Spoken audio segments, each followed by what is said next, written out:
నుంచి only premium petrol అంటే దాన్ని ఐఓసీలో ఎక్స్ట్రా ప్రీమియం 95 అని అంటారు. 95 అంటే it's a quality of petrol, octane number అంటారు. ఓన్లీ ఆ ఎక్స్ట్రా ప్రీమియం మాత్రమే ఒక ₹2 చిల్లర పెంచారు, ₹2.18. సో మిగిలిన నార్మల్ పెట్రోల్ కానీ నార్మల్ డీజిల్ కానీ అంతా కూడా యాజ్ ఇట్ ఈస్గా అట్లాగే ఉన్నాయి. సో మొన్నటిదాకా ఏంటంటే మనకి ఈ గల్ఫ్ వార్ పేరు మీద ప్రపంచ దేశాల్లో అందరూ కూడా 20% 30% రేట్లు పెంచారు. ఒక భారతదేశం మాత్రమే ఎటువంటి ప్రైస్ హైక్ లేకుండా అట్లా మెయింటైన్ చేస్తున్నారు, చాలా గొప్ప విషయం అని చెప్పి అన్నారు. నిజంగా ఒక రకంగా చెప్పాలంటే అది మాట కూడా వాస్తవమే.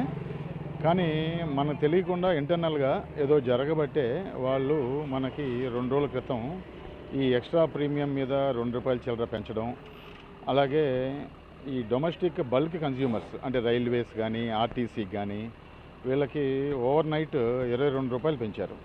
₹22 పెంచడం అంటే మామూలు విషయం కాదు. నిజంగా మనకి రేట్లు పెంచే పరిస్థితే లేదు అన్నప్పుడు మనకు సఫిషియెంట్ స్టాక్ ఉంది అని చెప్పుకుంటున్నారు సెంట్రల్ గవర్నమెంట్ వాళ్ళు ఇప్పుడు దాకా. ఆ మాట నిజమైతే ఇంత నైట్ డొమెస్టిక్ కన్జ్యూమర్స్కి అలా ₹22 పెంచడం అనేది ఎంతవరకు కరెక్టో మీరు ఆలోచించుకోవాలి. సో ఇది జరిగిన సంఘటనలు బట్టి మనకు అర్థమవుతుంది ఏంటంటే నార్మల్ పెట్రోల్ డీజిల్ కూడా పెంచే అవకాశమే ఉందే తప్ప నార్మల్ స్టెబిలైజ్గా ఉండే ఛాన్స్ లేదు.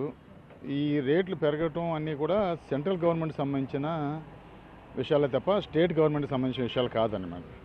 సో మినిస్టర్ ఆఫ్ పెట్రోలియం కింద పనిచేస్తున్న ఆయిల్ మార్కెటింగ్ కంపెనీలు ఐఓసీఎల్, బీపీసీఎల్, హెచ్పీసీఎల్ వీళ్ళు ముగ్గురు ఇండిపెండెంట్గా వాళ్ళు డెసిషన్ తీసుకోవాలి రేట్లు ఎంత ఉండాలి ఏంటి అనేది ఎప్పటికప్పుడు. కానీ ఇప్పుడు ఎలక్షన్స్ జరుగుతున్న టైము, 5 రాష్ట్రాలకి మనకి ఎలక్షన్స్ జరుగుతున్నాయి. సో దానివల్ల వాళ్ళకి ఈ రేట్లు పెంచాలి అనే ఆలోచన అయితే లేదు నార్మల్ కన్జ్యూమర్స్కి భారం పడేట్టు. రేపు మే 4 తర్వాత ఎలక్షన్స్ డిక్లేర్ అయిన తర్వాత ఇక అప్పుడు పెంచే అవకాశం అయితే షూర్గా కనపడుతుందని మనం అర్థం చేసుకోవాలి. ఇది గత 2 రోజుల నుంచి జరుగుతున్న పరిణామాలు చూస్తుంటే. ఇది కాకుండా పెట్రోల్ బంకులో కొన్ని రాష్ట్రాల్లో కానీ కొన్ని ఊర్లో కానీ మనం న్యూస్ చూస్తున్నాం. ఏదో నో స్టాక్ బోర్డు పెడతాను కానీ బార్లు తీరి చాలామంది కన్జ్యూమర్స్ ఇబ్బంది పడుతున్నారని. అవన్నీ ఏంటంటే ఆర్టిఫిషియల్గా వాళ్ళు ఒక ప్యానిక్ సిచ్యువేషన్ క్రియేట్ చేశారు ఆయిల్ మార్కెటింగ్ కంపెనీలు. అంతకుముందు ఎట్లా అంటే 5 రోజులు క్రెడిట్ ఇచ్చేవాళ్ళు డీలర్స్కి. ఇవాళ తీసుకున్న లోడు మనం 5 రోజుల లోపుగా వాళ్ళకి కడితే సరిపోతుంది.